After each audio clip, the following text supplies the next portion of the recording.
Thank you very much, Mr. Zarandi. Ladies and gentlemen, let us follow with the first panel discussion. We invited all the speakers until today who could be with us to join for this half an hour. Thank you, everybody, for the very interesting, provoking presentations and actually reflecting on each other's presentation. And let us start where we left. Jacques, you were saying that the way forward is regionalization, right?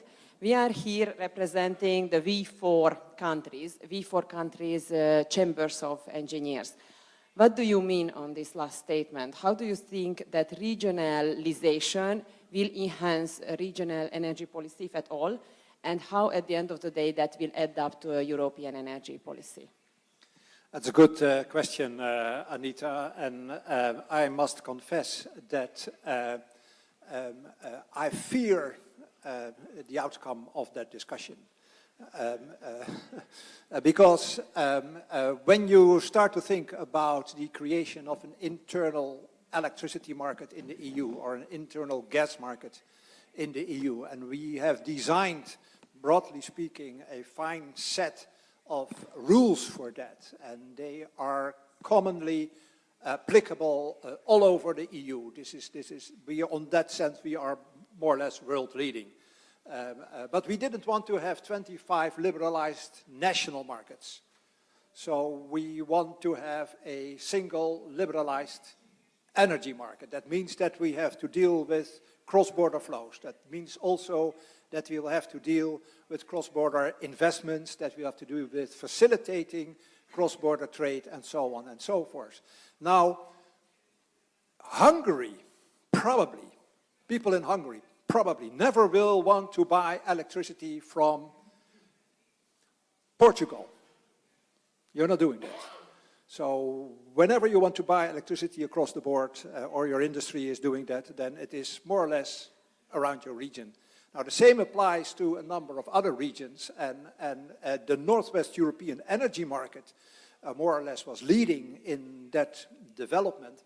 But as I tried to explain, one cannot stop, let's say, by taking up only the technical facilities of facilitating cross-border trade and cross-border flows, because you also have to start to think about what are the reasons behind it. What is the investment climate in the region? What is the subsidization regime in the, what is the policy, and so on and so forth. And you cannot figure that out fully by just saying, well, this is something that we will discuss in Brussels.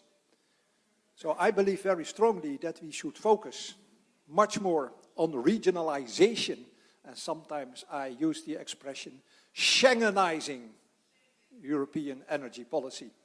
Well, this is maybe a little bit, okay, this is not the foreign ministry that we're talking to, but anyway. So Schengenizing European energy policy. But then at the end of the day, the conclusion may be that we should reconsider the paradigm of a single market. Now, is this something, personally speaking, that I want? No, I don't want that. So trying to find a balance between regional developments, the V4, you have also this nice Danube energy project. We have the Scandinavian market, which is working together. We have Northwest European market, which is working together. We have the Mediterranean market that is also working together. So when I talk about a EU strategy, well, that could be done in a common sense. But when it comes to more detailed implementing devices, why not try that to stick to European levels, to regional levels? Thank you. Let us go through everybody on the variation of different questions. And let me ask Monica about the Commission's view. How does the Brussels sees the regional cooperation attempt? What's the European Commission's view towards the European unified energy strategy? Do you support that from region-wide? We will add up and aggregate that into European, or your aim is to have a top-down approach and facilitating a EU-wide common energy policy? First of all, before saying anything, I have to tell you that I cannot say what the Commission thinks. I can say what I think. And whatever I say, it is not the opinion or the view of the Commission. So, well, in terms of EU energy policy or energy strategy,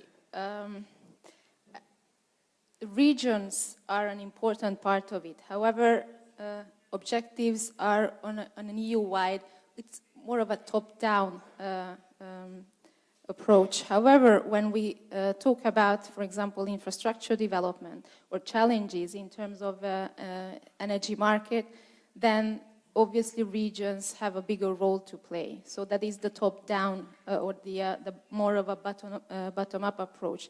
I do see the value of having regions and working on these issues jointly in regions. As the problems are similar, it is much easier to rely on neighbors than obviously relying Hungary and Portugal.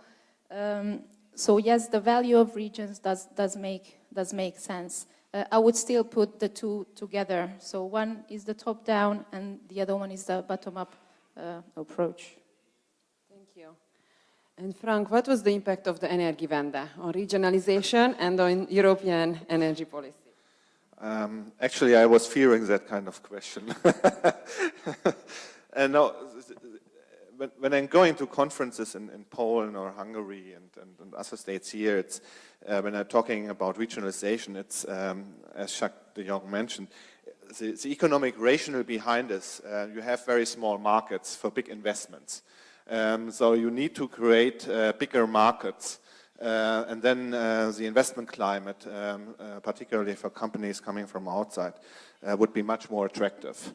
The second reason has to do with security of supply. As we have seen in 2009, we had only few gas interconnectors between the EU member states. So Germany could import additional or alternative gas via a new gas pipeline to Rotterdam. So for the first time we were able to import LNG and to some extent to transport that gas to the Czech Republic and a few others. We were not able, for example, at that time to do that to Poland. We have only recently introduced a small connector in the southern part. So that is helping the security of supply, particularly in crisis situation, to help each other. If you don't have the infrastructure, we are not able to do that. That's one of the major lessons we learned. That's the reason why we're building up these interconnectors also in the north-south direction. In Germany, in terms of the Energiewende, the regionalization has very often a very different understanding. One of the major challenges of regionalization is actually that every federal state in Germany, we do have 16 federal states, is following its own federal Energiewende. And those plans and strategies are not harmonized up to now in Berlin. We have just recognized that problem. I'll give you one practical example. Most of the nuclear power stations we have phased out so far, these are 8 power stations, are located in the southern part of Germany, in particular also in Bavaria. Yeah? Most of the incoming new wind power comes from offshore wind power parks we are building in the Baltic Sea. But therefore, of course, nobody were thinking previously sufficiently about not just the production of renewables, but also connecting the produced energy and bringing it to the consumers. That means by phasing out nuclear power stations in the south, you need to build interconnecting grids from the offshore fields down to Bavaria. But unfortunately, the Bavarian government is saying, we don't want that kind of electricity. We had always followed a path of energy autarky. So that was the reason why we built nuclear power stations in the past. So they're now negotiating, interestingly, with Gazprom, yeah, of building gas power stations. Yeah. So I would love to actually ask the Prime Minister of Bavaria whether he's more feeling comfortable by becoming dependent on Gazprom or on Niedersachsen. But it's also not really very much helping the Energiewende, nor it's really helping to build up a European single market. So with other words, regionalization has a different kind of meaning very often. So we are not building a greater single market. We actually, there's a certain tendency of rather rebuilding smaller markets, which makes economically no sense at all. But a third reason, which I would mention in this respect, if you build interconnectors, transnational infrastructures between the countries, as I said, it's helping security of supply, like we have seen in a gas crisis. But on the other hand, it has a bad side, and this is not being addressed very often.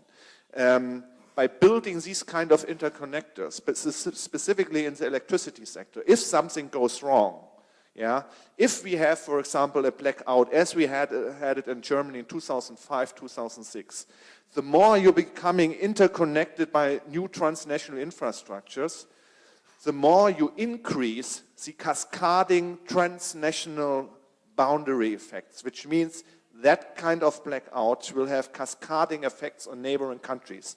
In 2005, 2006, we were surprised that these cascading effects from a very small region in the northern west part of Germany in Münsterland had cascading effects on 11 other EU member states, leading to blackouts in 11 other EU member states and even Morocco, affecting 15 million people, although just for a short time. So every coin has two sides. The more you build interconnectors, the more you also build into new vulnerability and risks which you need to address. But the second side of the coin are not being given so much attention to that. And there's a huge challenge ahead, particularly by integrating the electricity infrastructures and by build a single market. This is not an argument against it, but just showing that there are also underlying challenges which we do not address sufficiently. Thank you. Let us follow up on this last point. The interconnectivity, which we already achieved, impacts all of us. So the loop flow, so to say, or the electricity, volatility of the electricity generation in Germany affects the electricity system of all the Visegrad countries. What kind of challenges this integration poses from an engineering point of view? What do you expect? What will be the crucial infrastructure developments in the Visegrad countries to meet the challenges of the 2020 goals, which we set up for ourselves? Magyarul lehet beszélni, ugye? Igen. A lényeg a következő. Mi visegrádi országok nagyon szépen el tudunk működni, Antal József megalakította, és én speciál Szlovákiából származom, nagyapám ott született, Alacsonytátra mellett. Tehát együtt vagyunk, kijárunk, tudjuk, de nem mindegy, hogy a szlovákok építenek erőbb atomerőművet, vagy mi építünk. Ki hol mit épít. Akkor kimegyünk tárgyalni, hogy összekötjük Sajó Ivánkát Mohabciba, vagy valahova, azonnal kiadódik, hogy hát túl helyen vagyunk összekötve párhuzamosan is, így is, tehát ilyen köráramok alapján veszteség jöhet létre. Tehát egy kicsit óvatosabbak kell lenni, ki mikor mit épít, ezért mondtam. Engedjék meg, hogy egy kicsit tágabban mondom, én egy kicsit szkeptikus vagyok ebben az európai együttlétben. Hát gondolják meg, hogy Bulgáriában egy ember fizet 9 eurocentet egy kilovattóra villanyért, Dániában 29-et. Mondom, ugyanaz az Európai Unió. Egy bulgár munkásnak a órabére 8 euró, egy belga munkásé 32 euró. Akkor kérdezném ön, hogy alakult ki egységes valamilyen villamosrendszer, vagy valaki ugyanannyiért támogatjuk a megújulókat, valaki fölülről előírja nekünk, hogy mit szeressünk. Szóval én, aki átéltem a kommunista kísérlet 40 évét, azért nem szeretem, ha fölülről nekünk valamit megmondanak. Elnézést, hogy politizálok, muszáj egy kicsit, mert különben valahogy nem jól látunk. Nem én érdekemben, de 11 unokám érdekében, akinek itt a jövője van. Nem mindegy, hogy alakul ez az egész együttes. Nagyon jó, hogy ez a 4 ország együtt van. Egyiknek szénre, mi már a 70-es években olajerőműveket építettünk, mikor olajválság volt, aztán átalakítunk gázra. Tehát mi nálunk gázon vagyunk. Mondják, hogy milyen baj, hogy mi vagyunk élen gázba. Nem. Mi már a 4. vagyunk az Európai Unióban a gázfelhasználásban, a mixbe, ugyanúgy, mint ahogy atomerőműben is 4. vagyunk, tehát semmi gond nincs, hogy hanyadikak vagyunk. Tehát az a lényeg, hogy ki mit fejleszt, lehetőleg tájékoztassuk egymást, mert verseny van. Nagyon lényeges a verseny. Egy verseny nélkül nem megy. Sajnos ezt nem lehet kiküszöbölni. Ugye volt egy Marx nevű ember, aki a Tőke című könyvébe leírta, hogy az emberiség legzseniálisabb hatalomtalanítási eszköze, hogy föltalálta a versenyt. Most ez a Marx, ez nem az a Marx, hanem ez a Reinhard Marx, München Freisingeni érsek, aki most írta ezt a könyvet. Tehát vigyázzunk arra, hogy itt verseny van a környéken, tehát hogy mi, akik ugye kevés fizetésünk van, kevés pénzünk nincs, egy multicégünk, nem tudunk úgy fejleszteni. Tehát mi ugyanolyan jól járjunk. Tehát a növekedést újra kéne értelmezni, a növekedés nem GDP-ben van, jólétben, egészségben és így tovább. Elnézést, kicsit többet. Thank you. Köszönjük szépen. Elena, as you mentioned, Visegrad is a very good brand name in Brussels. And we have made a lot of progress. Thank you for pointing out the Budapest Declaration 2010 February, which led to the North-South corridor, which is one of the leading energy infrastructure projects. What's the Slovak position and how do you see the Visegrad cooperation going forward?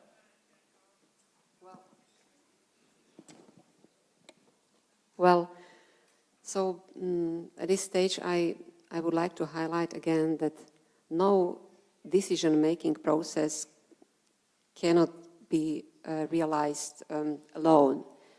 No government cannot decide outside of the environment, outside of the region. So from this point of view, as we are speaking about the security of supply, that's a very important headline, security of supply, we should decide from the down up, hey? From the bottom. That's very important that individual countries propose the solution within the region, in the context of the region. And region should decide and think within the context of the European Union. And the European Union should think and decide approach within the context from the global point of view. The communication with the third countries, with Russia, with the bigger players is very, very important. So this is security of supply issue. But when we are speaking about the mix, as was mentioned here, and thank you very much for pointing out this idea, this energy mix, and this is in energy policy highlighted many times, and in new energy policy, that it is sovereignty of the state, on the member state, to decide in line with the potential, in line with the level of dependency, in line with the nature context when the country lives. And as it is real that Russia for Slovakia will always be a strategic partner. It is forever. So we should think in line with this fact, etc., etc. So there is two approaches, two principles, from down, up, and bottom down. That's very, very important, and I would like to thank Commission for taking into consideration in this decision-making process and document creation. So Slovak Republic, as I mentioned in my presentation, is so much dependent country, almost in general, almost in 100%. So nuclear way is a decision for my government, because we don't have any secure way. And for that reason, nuclear energy is our choice. Thank you. Thank you. Let's do one more round of discussion on the following question. Is there any ideal energy mix for the Visegrad 4 countries? Or if you would be asked to make a projection, what would be your projection for 2020 or 2050? How would the energy mix of the Visegrad countries change? And the other question is that we focus so much on the infrastructure as bottleneck of integration. Is there any other bottleneck? Is the infrastructure the biggest bottleneck? And I would give the floor optionally to anybody who wants to answer this question. You asked a question about the Visegrad 4 fuel mix, and I dare to give any clue on the Visegrad 4 fuel mix. But more generally speaking, I think that in order to meet the global energy challenge in the longer run, we should not be willing to rule out any option or any technology. And there is no silver bullet, and every option has its pluses and its minuses. And in order to manage the pluses and the minuses in a good way, maybe you could argue that one option is a little bit more suitable for doing that than the other option. Thinking coal, yes, what to do with coal? Do we believe in clean coal? Are we able to manage CCS? I have seen maps that were indicating a new energy Europe. And this region where we are now in was called the CCSR, the CCS Republic. Whereas other regions were called Hydropia or Northern Hydropia or Southern Hydropia or whatever. So is this the future of fuel mixes? I don't know. And if I may make one other comment about national sovereignty and regionalization of approaches and even sub-regional autarkies, like, for instance, you have, or people want to have in Bavaria. And let's face it in that way that, yes, when really it comes to supply security, probably this is the most important element at the end of the day in energy policy making. It's more important than the sustainability issue and then the efficiency issue. It comes really to matter, and this is where the national state steps in. This is one thing, but the other thing is, and I try to put it now a little bit more diplomatically than I usually do, but that is when you are facing a shortfall in your supplies, then you really want to have some kind of mechanism to call for solidarity. Now, the notion of solidarity was also in energy policy introduced in the Treaty of Lisbon. Now, and that is the reason that we are now putting measures and money from the European level to this region in order to secure that gas flows are not only east-west, but could also take west-east. This is solidarity. This is solidarity. But solidarity, of course, has a price. And that would also mean that if you are continuing on that basis with solidarity, then you also want to have some kind of a mechanism or a platform to discuss the reasons why one country is dealing with supply security differently than another country. So solidarity does not stop. Solidarity is a beginning of a further process, and that would also mean that we really want to discuss with each other what the right fuel mix would be in the end. Thank you. So I have of course, some kind of imagination how a fuel mix could look like. One can speculate that the expansion of renewables will increase differently in the various countries. Coal will be still there, maybe on a reduced share, but it needs to be based on clean coal technologies. It needs to be based on CCS, which is politically speaking, like in Germany, dead. Without having, by the way, an alternative technology available. And we only discuss very often CCS just in regard to coal power plants, but this is totally wrong. Beyond 2025, all kind of gas and oil powered station, as well as the entire energy intensive industry needs to implement CCS. Otherwise, the long-term goal of reducing to 90% of the emissions up to the year 2050 won't be realistic, because CCS will cover around 20% of those kind of reductions, and having no alternative technology available up to now, it's totally open how we can achieve that goal.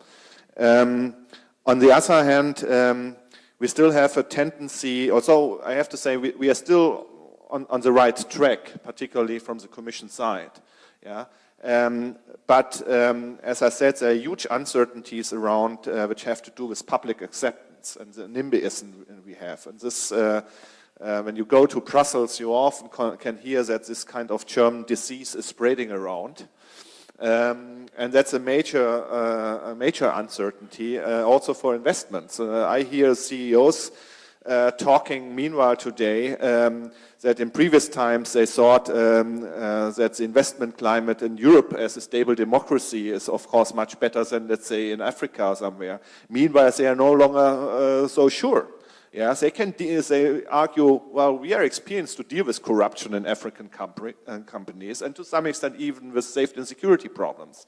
But we have no real solution to address the public acceptance, the local NIMBYism issue. Yeah. And governments have become very often very populistic. When we introduce the Energiewende, it has been justified on the basis of a national electricity market. So we are just introduced the Energiewende in the boundaries of Germany. Yeah. And I was asking myself immediately what they're talking about, because a national electricity market is already no longer given. It's not a reality any longer. Germany was a net exporter of electricity until we phased out. Now it's almost zero. Imports and exports are almost zero. So, of course, the Czech Republic, France, and other neighboring countries were asking, particularly the last winter time, how much electricity they can still get from Germany. Yeah, if we have too much electricity produced by renewables, what we do, we're pushing that electricity beyond our borders to the Netherlands and others. Sometimes we have even to pay for that. Otherwise, we would face an electricity blackout in Germany. The result of that is that power stations in the Netherlands and others need to reduce the electricity power.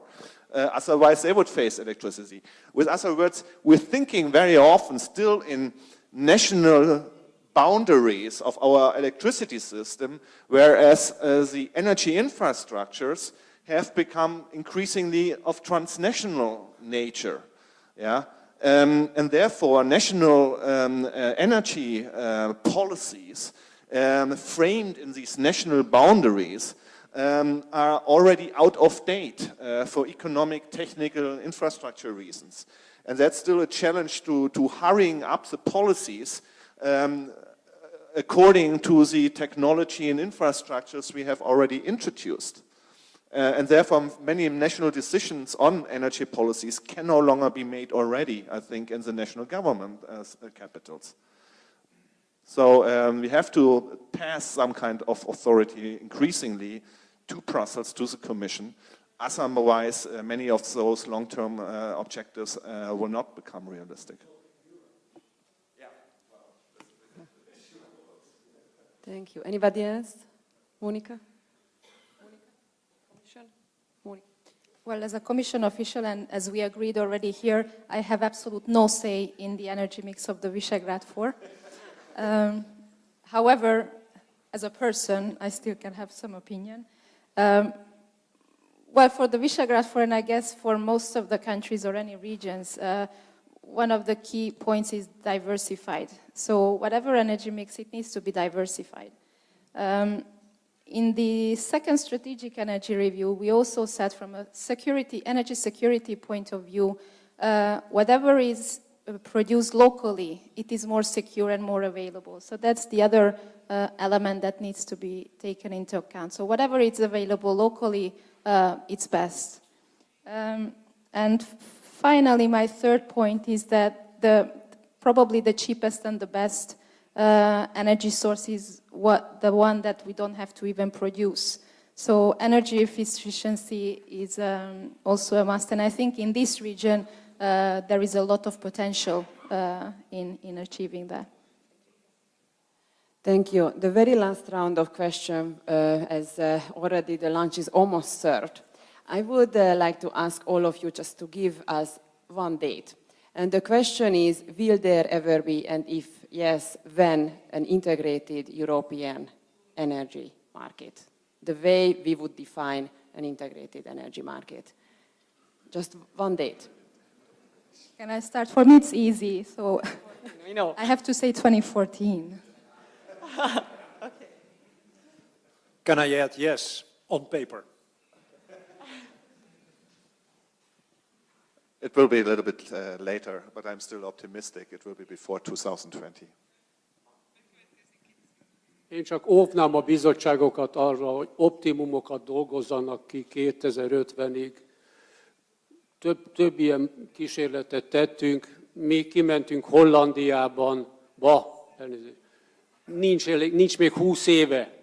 A bugenomi szénelgázosítást néztük, hollandok kioktattak minket, hogy a optimális mix 1/3 szén, 1/3 gáz, 1/3 atom, akkor még megújuló nem volt. Aztán a bugenom egy kicsit sokba került a hollandoknak, de abba hagyták. Utána kimentünk a Preußen Elektrához egy delegációval, ahol Kramer úr megkioktatott minket, hogy a jövő az atomerőművek és összekötve egyenáramú ilyen rendszerrel, és akkor mindenki jól jár. Aztán úgy tudom, hogy Kramer urat is kidobták 3 év múlva a Preußen Elektrától. Szóval mi szeretnénk tanulni, hogy mi az optimum, de én fölhívom a figyelmüket a nagyon fontos, az integrált, többdimenziós mérnöki gondolkodásra. Ez alatt azt értem, hogy időben, térben és összefüggéseiben gondolkozzanak. Rendben. Elég ennyit. Köszönjük. Elena, do you have a date? De jure or de facto, de jure maybe very soon, but de facto I think that it will be about around 2017. Thank you. I would like to thank very much for all the panelists accepting the invitation of the Chamber of Engineers flying in from long distances and invite the audience for the lunch. Thank you.